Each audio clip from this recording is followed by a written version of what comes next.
శత్రువులు తన దగ్గరికి రానంత వరకు సంసం మామూలుగానే ఉంటున్నాడు. శత్రువులు తనను రౌండ్ చేయనంత వరకు సంసం మామూలుగానే ఉంటున్నాడు, మామూలుగానే తిరుగుతున్నాడు రోడ్ల మీద. వాళ్ళు వచ్చి రౌండ్ వేయగానే ఏం జరుగుతుందో ఏమో వాళ్ళకి అర్థం కావట్లేదు, ఆ సంసంలో కూడా అర్థం కావట్లేదు. దొరికారంటే అవుటే. ఇక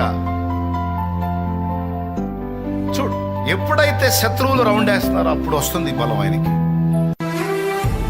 అంతకుముందు సైలెంట్ మామూలుగా తిరుగుతున్నాడు.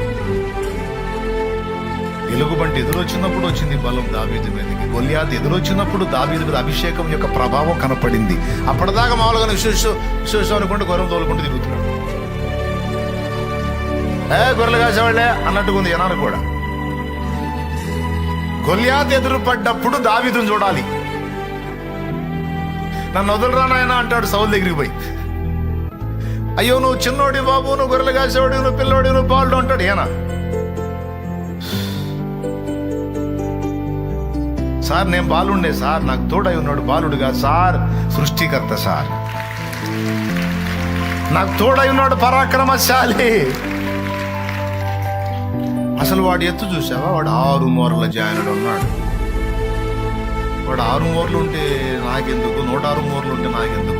ఆకాశ మహాకాశాలు పట్టజాలని వాడు నా దేవుడు సార్. దేవుడు సార్, ఆయన కొలవలేమో, ఆయన కొలవలేమో. అలాంటి వాడు నాకు తోడే. అభిషేకం రేగుతుంది. అభిషేకం యొక్క ప్రభావం శత్రువు ఎదురుపడ్డప్పుడు కనపడిద్ది.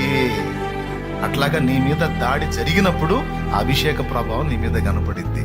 మామూలుగా కనపడి సైలెంట్ ఎగిరెగిరి వెళ్ళేది, పక్కన వాళ్ళు బాధేది లేదు, చుట్టూ పీకి వెళ్ళేది, గందరగోళం చేసేది లేదు. సైలెంట్ గానే ఉంటాం.